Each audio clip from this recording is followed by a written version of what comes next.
Hola a todos, continuamos con nuestra clase de color y espacios cromáticos.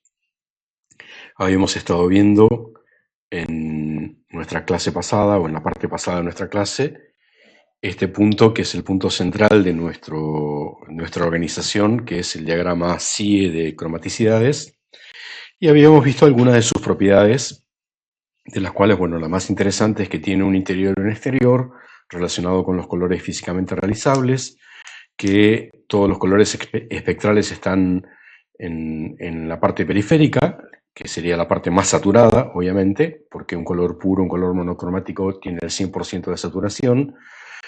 El hecho de que la cromaticidad es circular. Bueno, vamos a ver algunas otras propiedades que realmente son interesantes. Una propiedad fundamental de este espacio es, bueno, esta zona que tenemos aquí es convexa, o sea, tiene la propiedad de que cualquier par de puntos o cualquier combinación de puntos que esté dentro del gráfico es tal que las combinaciones convexas de esos puntos también yacen dentro del gráfico y por lo tanto no tengo forma de sumar estímulos cromáticos físicamente realizables que no me den un resultado que también sea físicamente realizable. ¿Sí? Esto nos va a permitir más adelante hablar del concepto de gama cromática, que es en realidad una consecuencia directa de la segunda ley de Grassmann que habíamos visto, que era en realidad la ley del paralelogramo planteada en términos de espacios cromáticos. Grassmann nos decía, la cromaticidad de la superposición de dos estímulos cromáticos yace dentro del segmento convexo determinado por las cromaticidades de cada uno de los estímulos que intervienen. Eso, traducido a nuestro lenguaje, básicamente lo que quiere decir es, si yo tengo un estímulo cromático por acá y otro estímulo cromático por acá y los superpongo, la cromaticidad de la superposición entre ambas vaya a ser en algún punto en la línea recta, en el segmento en realidad, que está uniendo a esos dos estímulos que yo marqué por acá. Esto en este gráfico es fácil de ver porque, bueno, el espacio de cromaticidades ya sabemos que es un plano, es el plano x más y más z igual a 1, y los dos vectores que conforman el paralelogramo de la ley de paralelogramos también conforma un plano, y la intersección de esos dos planos conforma una recta, en particular el segmento de recta que va de las cromaticidades de los dos estímulos que estamos queriendo tener en cuenta. Eso, de alguna manera, nos explica por qué yo puedo tener un estímulo rojo y un estímulo verde y ver amarillo, porque la cromaticidad de la superposición del rojo, que es una cromaticidad, más la cromaticidad del verde, ambas combinadas me dan amarillo. Bueno, tenemos también otra propiedad interesante, que es cómo se ve dentro de del diagrama de cromaticidad, cómo se ve el color o la cromaticidad de la radiación del cuerpo negro. Esto es algo muy interesante, insisto, se le puede dar a esta temática una profundidad muy grande, pero no es nuestro objetivo, por lo que es la materia, profundizarlo tanto. Pero bueno, hay un experimento físico que realizó Planck a fin del siglo XIX, comienzo del siglo XX, que se conoció como el desastre del ultravioleta, en el cual, bueno, el sujeto combinó las dos teorías físicas más importantes del siglo XIX, que ya mencionamos, las dos debidas a Maxwell, el electromagnetismo y la termodinámica. El electromagnetismo te permite predecir cómo es la radiación de una carga eléctrica cuando la aceleras, y la termodinámica te permite predecir cómo es la distribución de aceleraciones de las cargas eléctricas adentro de un objeto que es calentado, ¿sí? La distribución de Maxwell-Boltzmann. Por lo tanto, si yo tomo un objeto y lo voy calentando a diferentes temperaturas, ambas teorías combinadas me permiten decir cómo es su distribución espectral, y luego, transformándolo a X, Y, Z, puedo ir viendo cómo se van viendo los puntitos de la cromaticidad de cada uno de esos puntos a medida que los caliento. Bueno, el experimento generó éxito en la zona del infrarrojo y del visible, pero fracaso en la zona del ultravioleta, y obligó a que Planck modificara la matemática, y de esa modificación surgió la teoría de la mecánica cuántica, y bueno, tuvimos la primera teoría del siglo XX, física revolucionaria, que fue la teoría de la mecánica cuántica. Bueno, no nos importa demasiado eso, lo que sí nos importa es, en efecto, cuando yo tomo un objeto, se llama radiación del cuerpo negro por razones anecdóticas, pero básicamente si yo tengo un objeto cuya superficie no tiene ningún color, o sea, la superficie no tiene pigmentos que me alteren la cromaticidad del estímulo que se genera, y lo voy calentando, se van generando diferentes cromaticidades que se van representando acá. En esta carta, por ejemplo, en esta carta se ven más o menos el color está puesto acá a 1000 grados Kelvin, a 2000 grados Kelvin, a 3000 grados Kelvin. Y bueno, lo interesante es de esto, ¿no? Que si yo ahora, por un momento, tomo esta primera que habíamos visto, en la cual la radiación del cuerpo negro no se ve tan bien, pero hago el experimento, no sé qué resultado va a tener esto en el video, estoy improvisando, les pido perdón. Hago el experimento de agrandar la figura y ver qué es lo que va pasando en el medio.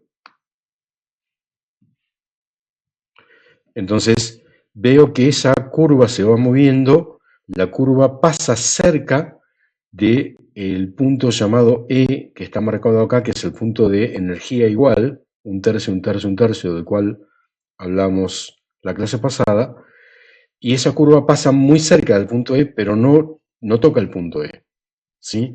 El punto de la curva que es más cercano al punto E corresponde a la radiación de un cuerpo a 6500 grados Kelvin.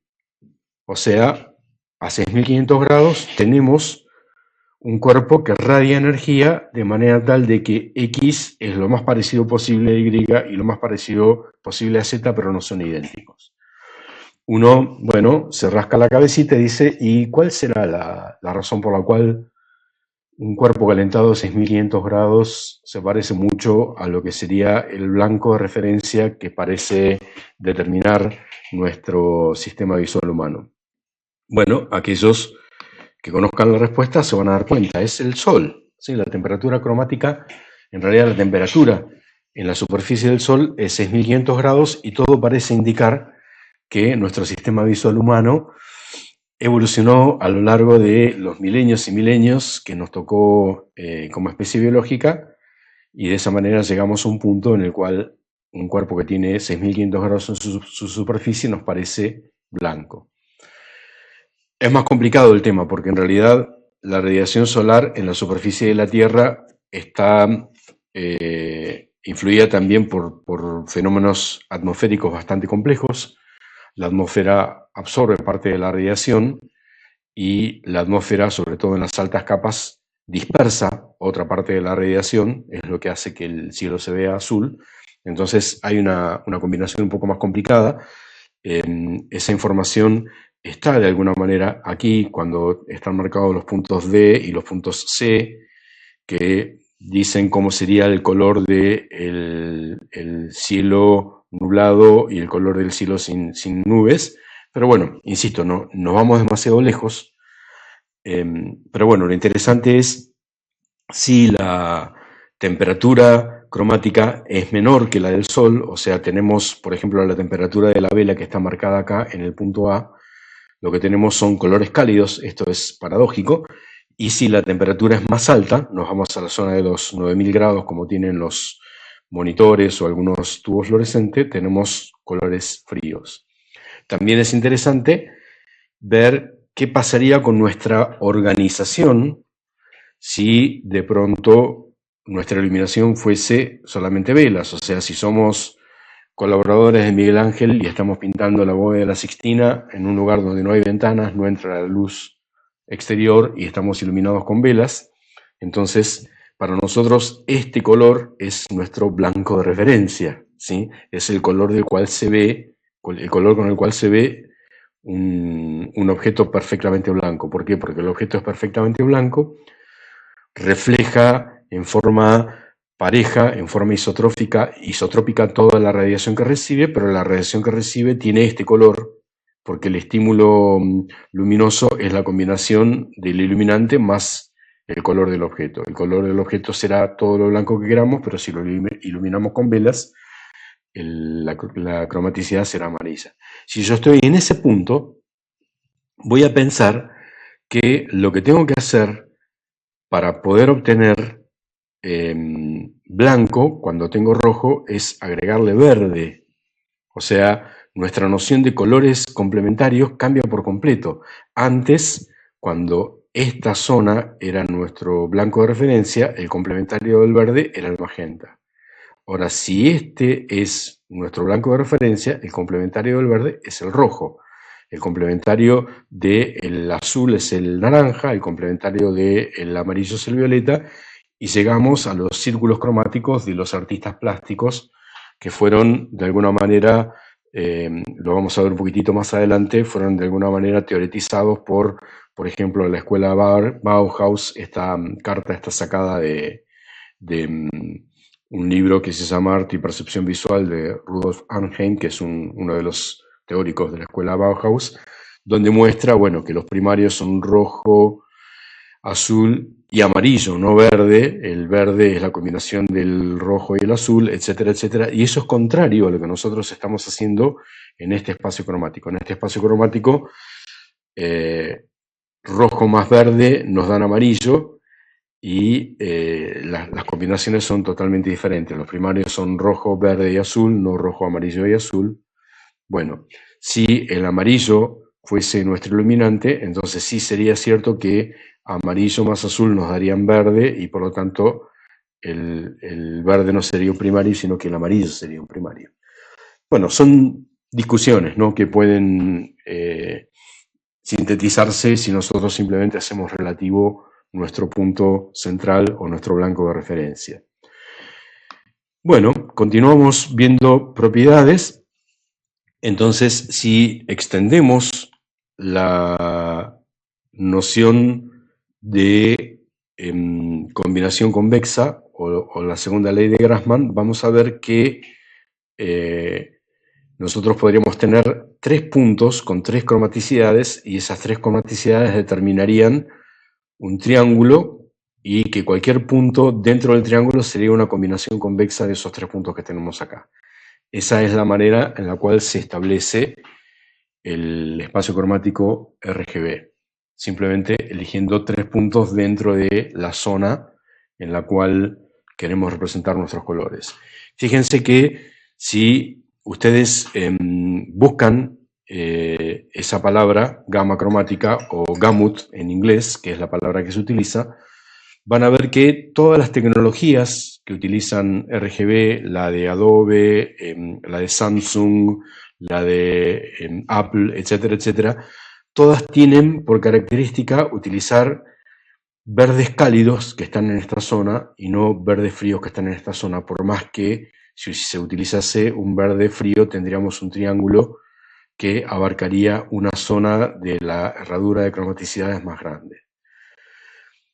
¿Todo eso por qué? Porque, bueno, como se ve, al elegir un verde cálido como el que tenemos acá, la zona que queda fuera de la gama cromática, que contiene estos verdes y amarillos, es muy pequeña.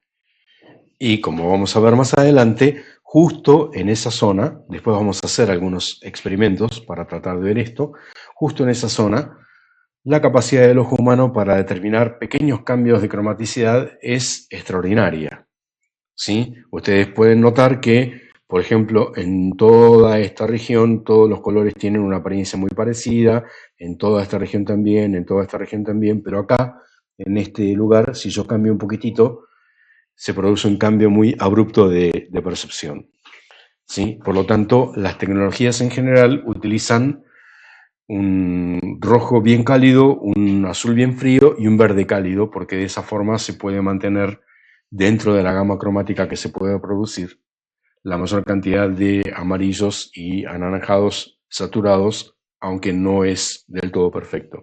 Sí, recordemos que estos gráficos que estamos viendo son idealizaciones, son visualizaciones de cómo se vería aproximadamente una determinada cromaticidad en una determinada representación.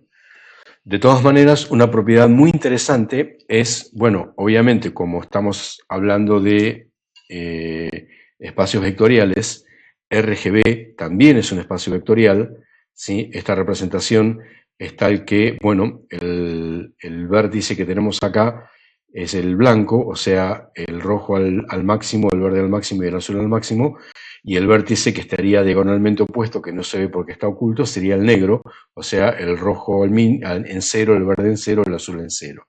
Si yo me muevo en esta dirección, aumento el rojo, si me muevo en esta dirección, aumento el verde, y si me muevo en esta dirección, aumento el azul, y se ven todas las combinaciones posibles. Por ejemplo, en este plano yo tengo todas las combinaciones posibles de rojo y verde con azul al máximo. En este plano tengo todas las combinaciones posibles de rojo y verde con azul al máximo. Y acá arriba tengo todas las combinaciones posibles de rojo y azul con el verde al máximo. Bueno, sigue siendo este un espacio vectorial. X, Y, Z es también un espacio vectorial y por lo tanto yo puedo pasar de un espacio vectorial a otro espacio vectorial simplemente con una matriz de 3×3 lineal, o sea, a coeficientes constantes, que me hace el cambio de base. Esa matriz es esta que está acá. Todo esto está de alguna manera en la bibliografía. Después más adelante les vamos a compartir bibliografía específica y sobre todo sitios web donde ustedes pueden jugar con esto de una manera interactiva. Pero bueno, básicamente con esto lo que queremos decir es X, Y, Z, por más que se base en colores imaginarios, no por eso es misteriosa. Yo puedo pasar de RGB a X, Y y Z o viceversa, utilizando la inversa de esta matriz, que como insisto, es un cambio de base y es una matriz bien definida, tiene una inversa y que me permite pasar de RGB a X, Y, Z. O sea, para cualquier combinación de RGB que yo tenga, yo puedo ubicar el X, Y, Z que se corresponde a ese punto. Bueno, más espacios cromáticos. Tenemos el espacio perceptual llamado HSL, que les dejo acá un link también para que lo vean, que intenta representar los colores utilizando las variables perceptuales que fueron las primeras en ser estudiadas. ¿Sí? H es hue, es una palabra que por alguna razón se traduce como matiz, aunque a mí matiz no me dice nada, pero bueno, se corresponde con el color propiamente dicho o con la crominancia, que en este gráfico está representado con un ángulo. Ya sabemos que esos ángulos se deben al hecho de que, bueno, las cromaticidades son circulares y por lo tanto yo puedo representar a esta herradura, distorsionándola, la puedo representar con un círculo. Entonces, el ángulo del círculo es el matiz o el hue. El radio de ese círculo es la saturación. A medida que aumento la saturación me acerco a la periferia del círculo y a medida que bajo la saturación me acerco al eje del círculo. Y la luminancia es me voy moviendo de arriba para abajo.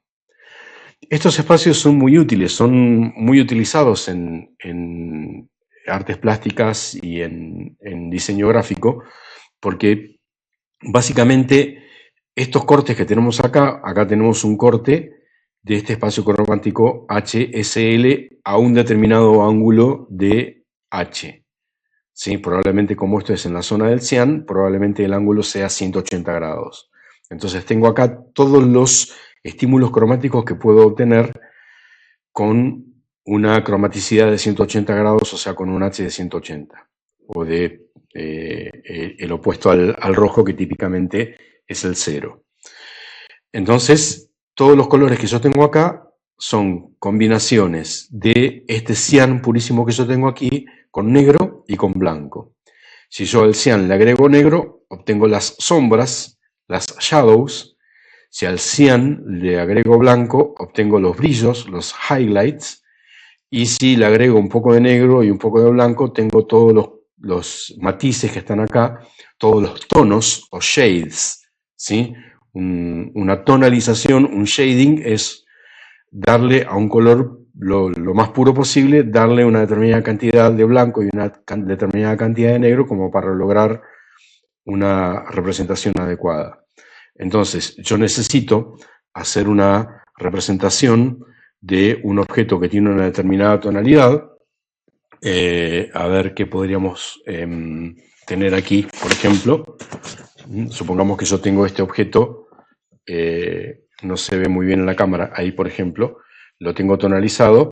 Nosotros, por una cuestión biológica, a este objeto lo vemos todo de un mismo color, le asignamos un bit nada más, pero en realidad en cada punto de la cámara, si ustedes congelan el cuadro y luego al cuadro lo abren con un editor gráfico y se fijan cómo es el color, van a ver que en cada punto el color es diferente y van a ver que en cada punto yo lo que tengo son diferentes tonos, diferentes shades de una misma cromaticidad, que es la cromaticidad que tendría este objeto puro. Esto es muy interesante porque si yo luego al objeto, supongamos que lo doblo o lo arrugo o hago algo así, yo estoy iluminando ahora con un velador por una razón hogareña, digamos, pero ustedes pueden repetir este experimento en vuestros hogares. Van a ver que pueden percibir cómo es la forma del objeto, así como está plegada, simplemente viendo las variaciones de luminancias. O sea, yo me doy cuenta, por ejemplo, que este objeto tiene como una especie de cresta en este lugar y tiene como una especie de valle en este lugar. Me voy dando cuenta de esas cuestiones simplemente por cómo va variando esa tonalización y es algo que nuestro cerebro aprendió en nuestra infancia. En nuestra infancia veíamos objetos, los llevábamos a la boca, los mirábamos, los llevábamos a la boca. Cualquiera que haya estado con deambuladores, que haya tenido hijos o que tenga hijos entre los 9 meses y el año y medio más o menos, o conocidos o lo que sea, sabe que lo que hacen los niños es eso.